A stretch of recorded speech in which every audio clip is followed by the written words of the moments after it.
Good evening friends, I am Akanksha Singh. Welcome study bye Atharva Singh. I hope friends आप लोग बहुत अच्छे होंगे। Friends today new topic and new poets के बारे में आज हम जानकारी लेंगे। विलियम वर्ड्सवर्थ की बायोग्राफी है, इसमें काफ़ी इंपॉर्टेंट इंफॉर्मेशन है जो आपके एग्जाम के लिए काफ़ी हेल्पफुल होगा। फ्रेंड्स जितने इंपॉर्टेंट विलियम शेक्सपियर हैं उतने इंपॉर्टेंट विलियम वर्ड्सवर्थ हैं फॉर टीजीटी पीजीटी एग्जाम के लिए।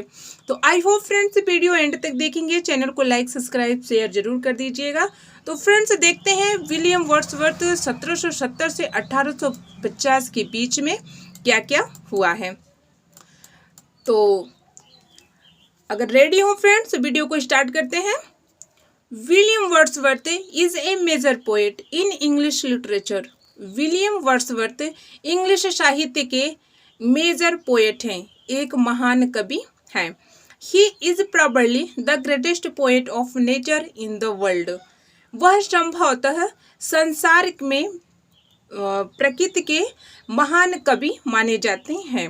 ही was born at Cockermouth on Derwent to Cumberland on 7th April 1770, northwestern England known as the Lake District। वह 7 अप्रैल 1770 नॉर्थ वेस्टर्न जो England में lake district के नाम से जाना जाता है उनका जन्म हुआ था। His father's name was John Wordsworth. उनके पिता का नाम जॉन वर्ड्सवर्थ था। Who was attorney at law a the Cockermouth, और वह कानूनी वकील थे कॉकरमाउथ में। The mother of William's, one second friends, the name of William's mother was Ann. उनकी माता का नाम एन था। The name of Ann's mother was Dorothy. उनकी माता का नाम एन था friends. The name of Ann's mother was Dorothy who lived Newbiggin Hall Westmorland. Annie और उनकी जो बेटी डॉरथी थी वह वेस्टमोरलैंड में रहती थी। He mother and died when William was only 8 years old. William Wordsworth जब 8 वर्ष के थे तभी उनकी माता की मृत्यु हो जाती है। And his father John Wordsworth died when William was only 14 years of age. जब विलियम वर्ड्सवर्थ की आयु 14 वर्ष की होती है तब वो जो है कि विलियम वर्ड्सवर्थ के फादर मर जाते हैं। जब विलियम वर्ड्सवर्थ की आयु 14 वर्ष की रहती है फ्रेंड्स तब उनके पिता की डेथ हो जाती है। आई होप फ्रेंड्स आपको समझ में आ गया होगा। अब आगे देखते हैं। He was the second of 5 children born to John Wordsworth and Anne Coxon, the other being Richard, Dorothy, John and Christopher। He was the second 5 children। वह जॉन वर्ड्सवर्थ और एन कॉक्सन को 5 बच्चे थे जिसमें कि विलियम वर्ड्सवर्थ सेकेंड नंबर पे आते थे और अदर थे Richard, Dorothy, John and Christopher. ये 4 हो गए। एक विलियम वर्ड्सवर्थ को ले लेते हैं, 5 हो गए। William had been put to Cockermouth grammar school in 1776। 1776 में William Wordsworth Cockermouth grammar school में प्रभावित थे। When his mother died in 1778, जब उनकी माता 1778 में मर जाती हैं। He was admitted to grammar school at the Hogshead, a village, England, Lake District। फिर उसके बाद फ्रेंड्स क्या होता है कि वो ग्रामर स्कूल हॉक्सेड में जो इंग्लैंड में जाना जाता है लेक डिस्ट्रिक्ट के नाम से। अच्छा फ्रेंड्स, लेक पोएट कौन से हैं? विलियम वर्ड्सवर्थ माने जाते हैं।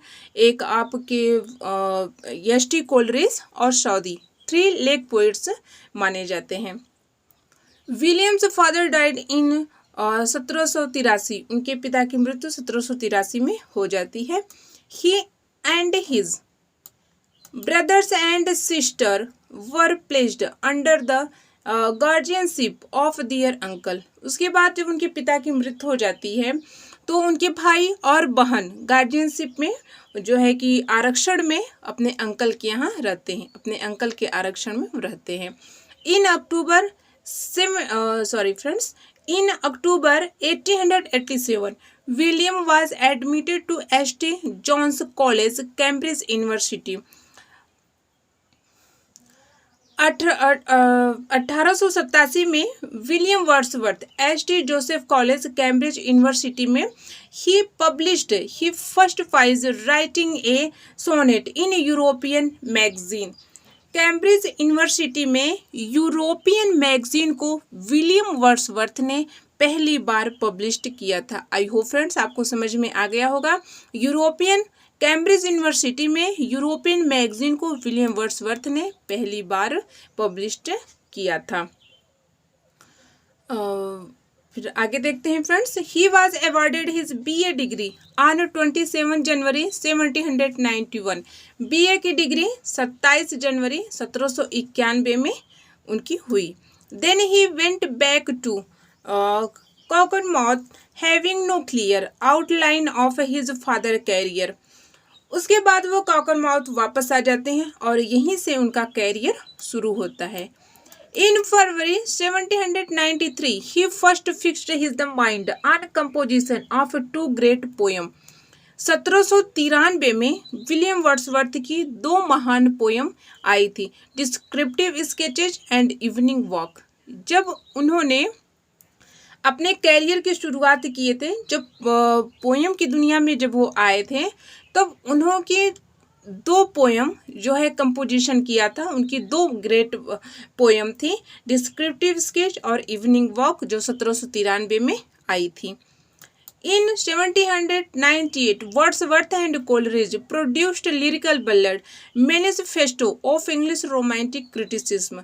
1798 में विलियम वर्ड्सवर्थ और कोलरिज ने लिरिकल बallad को जो है कि प्रेफरेंस किया था।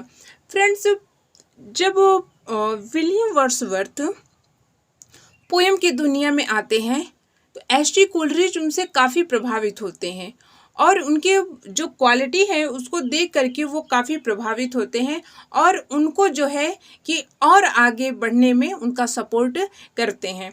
और फ्रेंड्स, ऐसा भी कहा जाता है कि विलियम वर्ड्सवर्थ एस.टी. कोलरिज को अपना गुरु भी मानते हैं। Coleridge contributed 4 poem and Wordsworth 19 poems. Coleridge 4 poem contributed था और विलियम वर्ड्सवर्थ का 19 पोएम था। इन सेकेंड एडिशन 1800 में आया था। Wordsworth included preference detailing the fairs a woved poetical principle। In the third edition 1802, third edition 1802 में आया था। Wordsworth added appendix title poetic diction. Poetic diction का जो टाइटल था which expanded ideas set forth preface। fourth and final edition lyrical ballad was published in 1805। 1805 में lyrical बल्लड का 4th addition आया था। आई होप फ्रेंड्स आपको समझ में आ गया होगा। लिरिकल बल्लड का फर्स्ट एडिशन 1798 में आया था, सेकेंड 1800 में आया था, थर्ड एडिशन 1802 में आया था और 4th एंड फाइनल एडिशन 1805 में आया था। आई होप फ्रेंड्स आपको समझ में आ गया होगा। He had a very short affair with the Mary the East West. William Wordsworth को जो शॉर्ट अफेयर हुआ था मैरी ईस्ट वेस्ट से। In November 1791 1791 he visited France and fell in love with French women and Vallon who is 1792 gave birth to their child Caroline. फिर उसके बाद क्या होता है फ्रेंड्स, जब वे फ्रेंच जाते हैं तो वहीं पे उनके लव होता है एंटी वैलन से और 1792 में उनसे एक बच्ची पैदा होती है जिसका नाम रहता है Caroline. The reign of terror war between France and Britain separate them. जबकि उस समय जो है वार युद्ध चल रहा था। He married his own cousin Mary Hutchinson on 4 October 1802। फिर उसके बाद 4 अक्टूबर 1802 में वो मैरी हेचेंसन से शादी कर लेते हैं। Gradually he come to be considered a great poet and then greatest poet of his time. उस टाइम वो महान कवि थे। Poet laureate 1843 15 Wordsworth become poet laureate in 1843 following the death of Robert Southey। फिर जब रॉबर्ट साउथी की मृत्यु हो जाती है तो उसके बाद विलियम वर्ड्सवर्थ को 1843 में पोएट लॉरियट की उपाधि दे दी जाती है। ही इंटियली रिफ्यूज्ड ही ऑनर, उसको वो रिफ्यूज कर देते हैं, इनकार कर देते हैं, saying that he was too old, और वो कहते हैं कि अब मेरा समय नहीं रह गया है, but accepted when the prime minister Robert pill assured him that, prime minister के कहने पे तो उसको वो एक्सेप्ट कर लेते हैं। वो कहते हैं कि हाँ, हम मानते हैं कि भले आपके लिए कुछ भी नहीं लिया, लेकिन ये हमारे लिए बहुत गर्व की बात है। तो उस पर काफ़ी बातें होती हैं, तो उस पर वो जो है उसको एक्सेप्ट कर लेते हैं। You shall have nothing required to you, he become the only laureate writer no official verses. वो पहले विलियम वर्ड्सवर्थ पहले लॉरिएट पोएट रहते हैं जो वहाँ के सरकार के प्रति कोई भी व्यंग्यात्मक या कोई भी वो करते नहीं हैं। William Wordsworth died on April 23, 1815। William Wordsworth 23 अप्रैल और 1850 में उनकी मृत्यु हो जाती है। The whole world was unhappy at his death. उनकी मृत्यु के बाद ये संसार जो है, जो लोग रहते हैं उनको बहुत दुख होता है। He was called high prized of nature, और उनको जो है वह हाई प्राइज्ड ऑफ नेचर के नाम से बुलाते हैं। And even greatest poet of nature in the world, वह प्रकृति के, संसार के, प्रकृति के महान कवि थे। His mortal remain were buried. The Grasmere churchyard में उनको दफनाया गया। He had wishes them to buried them, और दफनाते समय उनको काफ़ी विशेष दी गई। तो फ्रेंड्स, ये तो विलियम वर्ड्सवर्थ की बायोग्राफी थी, और उसमें फ्रेंड्स आप देखे होंगे कि काफ़ी इंपॉर्टेंट क्वेश्चन भी थे, मिल गए हैं आपको, कि अगर आप ढूंढेंगे, अगर आप केयर करेंगे तो उसमें काफ़ी इंपॉर्टेंट क्वेश्चन भी आपको मिल जाएगा। तो आइए फ्रेंड्स देखते हैं वर्ड्सवर्थ की पोइटिकल वर्क क्या थी। द वैली ऑफ ईस्टवेट, यह लॉन्ग पोएम थी। ये कंपोज्ड हुई थी 1780 से 1787 में, लेकिन ये पब्लिश्ड नहीं हुई थी। फिर उसके बाद descriptive sketches, a long poem थी, 1783 में आई थी। इसका जिक्र हमने किया था। ये ग्रेट पोएम थी और विलियम वर्ड्सवर्थ की ये पहली थी, और इसमें एक इवनिंग वॉक भी था। आई होप फ्रेंड्स, शायद मैं इसको लिखने के लिए भूल गई हूँ, लेकिन आप लोग केयर कीजिएगा। Descriptive sketches and evening walk, a long poem है, 1793 में आया था। लेडोमिया है, 1815 में आया था। Lines written above return abbey, जो 1798 में आई थी। फिर उसके बाद लिरिकल बल्लड है, ये तो कौन नहीं जानता है, 1798 में। अपॉन वेस्ट मिनिस्टर ब्राइज, 1801 में। The white due of rail stone, उसके बाद आता है इंटीमेशन ऑफ इमॉर्टेलिटी, 1806 में। पोएम फर्स्ट सेकेंड, 1807 में। पेटर वेल कंपोज्ड हुई थी 1798 में और पब्लिश्ड हुई थी 1819 में। फिर उसके बाद द वेगनर, 1819 में। Memorial of tour of continent ecclesiastical sketches, 1822 में। टेरो रिविजिटेड, 1831 में। पोइटिकल वर्क्स 4 वॉल्यूम्स, 1832 में। येरो रिवाइजिटेड एंड अदर पोएम्स, 1835 में। उसके बाद पोइटिकल वर्क्स 6 वॉल्यूम, 1836 और 1837 के बीच था। Poem chiefly of early late years, 1842। The recluse, 1818 में। अब फेमस ओड है, उसके बारे में देख लेते हैं।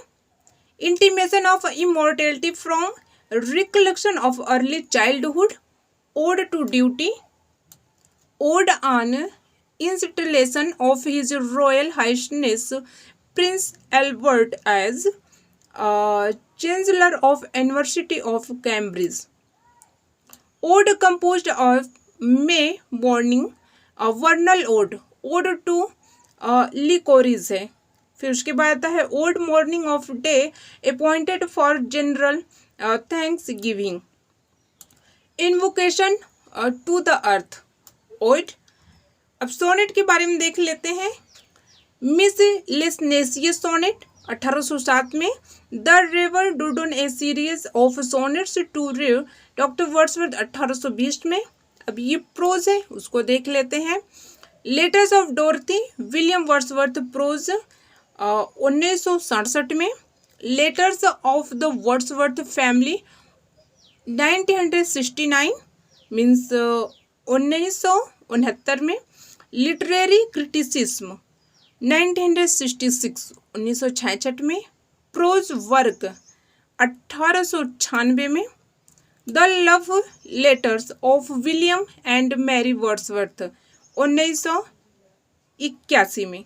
ऐसे देख लेते हैं. Essay upon epitaphs drama 1810. The murder a tragedy in इसमें 5 एक्ट हैं. आई होप फ्रेंड्स वीडियो कैसी लगी है आप कमेंट बॉक्स में ज़रूर बताइएगा. और जहाँ तक मैं जानती हूँ फ्रेंड्स वीडियो आपको काफ़ी पसंद आएगी क्योंकि इसमें काफ़ी इम्पोर्टेंट इंफॉर्मेशन थी फ्रेंड्स. विलियम वर्ड्सवर्थ के बारे में जो है कि मैं प्रैक्टिस भी करवा चुकी हूँ, तो उस वीडियो को आप देखेंगे तो आपको इजीली समझ में आ जाएगा. फ्रेंड्स मैंने बायोग्राफी भी थी इनकी, तो सोचा मैंने कुछ ऐसे इंपॉर्टेंट क्वेश्चन ले लें जो आपके लिए हेल्प हो. और आप प्रैक्टिस सेट देखेंगे फ्रेंड्स तो उसमें आपको शॉर्ट में मिल जाएगा. तो ठीक है फ्रेंड्स, केयर कीजिए, पढ़ते रहिए, मस्त रहिए. फिर मिलते हैं नेक्स्ट वीडियो में. तब तक के लिए मैं आकांक्षा सिंह आपसे इजाज़त चाहती हूँ. पढ़ते रहिए, मस्त रहिए. जय हिंद, जय भारत.